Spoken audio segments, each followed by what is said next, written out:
Yo, mic check, 1 2 1 2.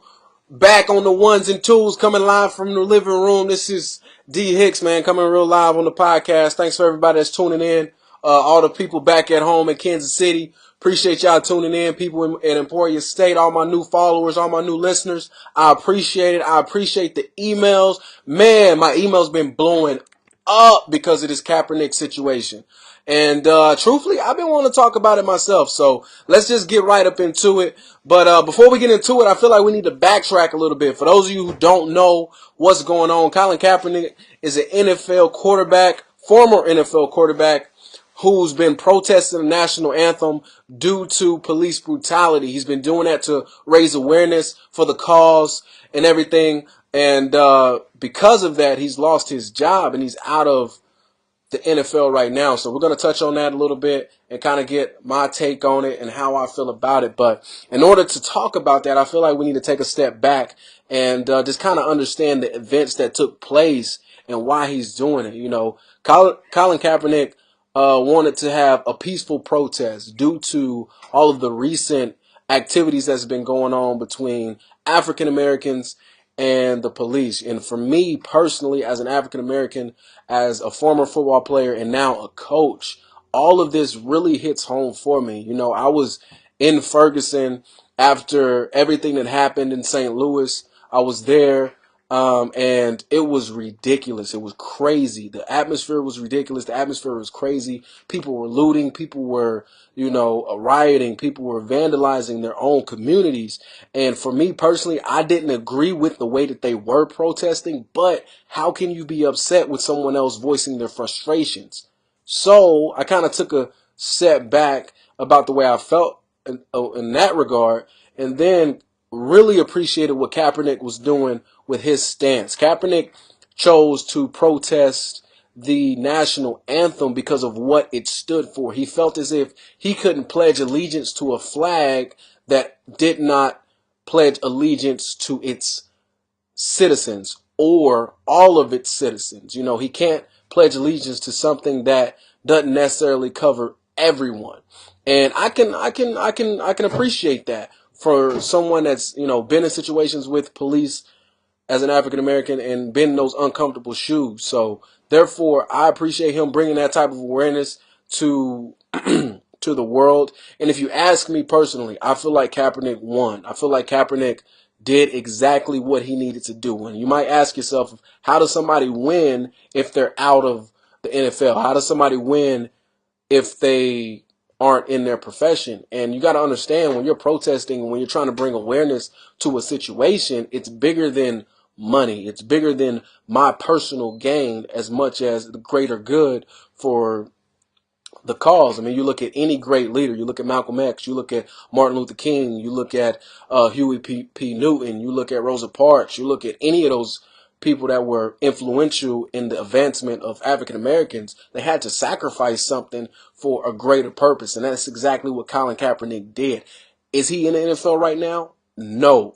But look at all the uproar that he caused. Look at all the conversations that he's caused. Look at the awareness that he's bringing in. Look at all the support that he's gotten, not only from people that are in the NFL, but people that are in different sports, people that are on social media platforms, news outlets, all of that type of stuff. Kaepernick is circulating a lot of buzz right now, which is great. So, although he may not be in the NFL, his protest, his word, like his stance, his voice is being heard on so many different levels. Conversation is huge when you talk about activism. If a lot of people are talking about it, Kaepernick was trending on Twitter for months. I remember on ESPN, the topic of Colin Kaepernick was one of the number one topics for almost 4 weeks straight. And that is huge. That is detrimental to the NFL, which brings me to my next point of why isn't Colin Kaepernick in the NFL? I feel like Colin isn't in the NFL not because of his ability or his inability as a quarterback, because at one point he was arguably one of the best quarterbacks in the league as far as a dual threat quarterback goes. Obviously, you had your Peyton Manning's, your Tom Brady's, your Cam Newton, all of those type of quarterbacks, that were playing outstanding. But Colin Kaepernick was in that conversation as being one of the best quarterbacks in the league. He even took San Francisco to a Super Bowl. Unfortunately, they lost that Super Bowl to Baltimore Ravens, but that's a whole nother topic. I feel like Colin Kaepernick isn't in the league because of his political views. And the NFL will always protect that shield first. Anything that's coming up against that is going to be looked upon, is going to be shunned away. And you have to understand that the NFL owners are going to make sure that they protect those dollars first. They're going to get low risk guys that can perform just as good, if not better, than Colin Kaepernick. So they may have a guy that may be inexperienced, may have either the same type of talent as Colin Kaepernick, or maybe less talented than Colin Kaepernick. But at the end of the day, they're going to want somebody in their locker room that will not bring that type of controversy. Is it negative controversy? In my opinion, no. But NFL owners are going to see that as controversy, and they're going to always protect their brand first. So, in my opinion, I feel like that's why Colin Kaepernick is not in the league, just because it's such a controversial topic. And it also is a controversial topic, and people are going to try to avoid that at all costs, because at the end of the day, it's going to mess up those dollars. And that's what drives the NFL. That's what drives the market. That's what drives our world, believe it or not. That's what drives it. Money. And anything that comes in between that money, it has got to go. And that's Kaepernick. But in my opinion, I love what he's doing. Not only is Colin Kaepernick doing it himself, there's other athletes that are doing it as well. You got to rewind history. You look at the Muhammad Ali's. Muhammad Ali was not, in my opinion, Muhammad Ali was more appreciated after he passed away. A lot of people when he passed away was like, man, we love Muhammad Ali for what he stood for, what he fought for, and he believed all of his beliefs. He fought for his beliefs and everything like that. But you got to look at it more in depth. When he was going through what he was going through during that time, he didn't have a lot of support on his side. A lot of people felt like Muhammad Ali was, doing his country a disservice by not going to fight in the Vietnam War.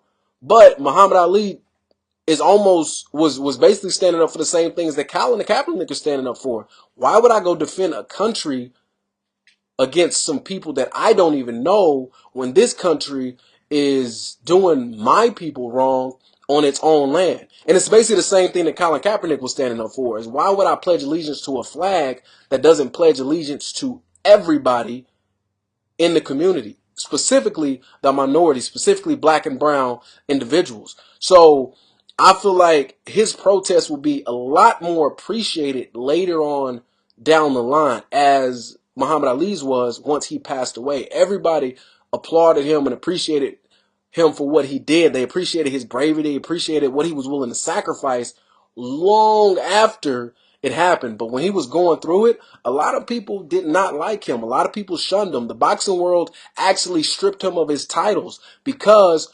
what he was standing for was going against what they were trying to promote and what they were trying to produce, and that was money. So they have a lot of the same similarities. You look at John Carlos, who was the Olympian in the 1970s, 1980s. I can't remember off the top of my head. The Olympian, he stood on the podium and he put his fist up, because that was when a lot of police brutality was popping off in California. You look at the LA riots, the LA Watts riots. You look at what happened in Chicago. I believe that's when the war on drugs just started happening under the Reagan administration. And it was a lot of beef going on between the African American community and police in itself. And this has been a relationship that has been on the rocks for a long time. To better understand the relationship between African Americans and police, you have to go way, way back. All right. So how was the police even came about? So this is how the police department was come about. You go back to slavery time. Police were put in place to bring slaves back that were running away. That was taking place down in the South. So they put together a group of individuals who would border, who would administrate, who would look out for runaway slaves. If they found runaway slaves, their job was to bring them back to the plantation or any local plantation. So that's the first sign of, the beef between African Americans and police. Secondly, you fast forward a little bit, you fast forward a little bit longer to, the war on drugs and everything like that.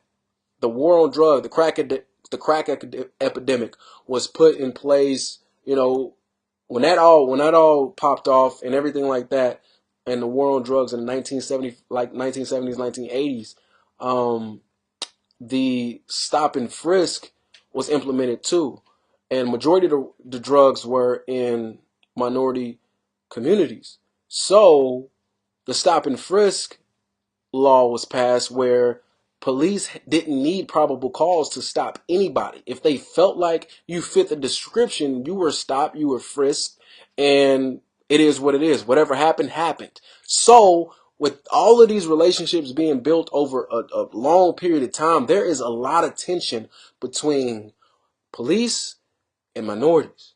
And with that being said, I think what Colin Kaepernick is kneeling for, goes a long way in allowing people to understand this relationship. This isn't a relationship that has been on great terms. This isn't a relationship that has been rocky just for a few years. This is a relationship that has been rocky for decades. And the only reason that it's, coming to the forefront now is because of camera phones, because of social media. Social media allows our world to be so much smaller, and that's a good thing because now it allows us to bring awareness to issues and social injustices that have been going on for decades. So in my opinion, I support Colin Kaepernick. I appreciate what he's doing, and by all means, keep doing what you're doing. Keep fighting a good fight, because at the end of the day, in my opinion, I feel like he's getting his job done. I feel like he's getting his message across, and I feel like he is winning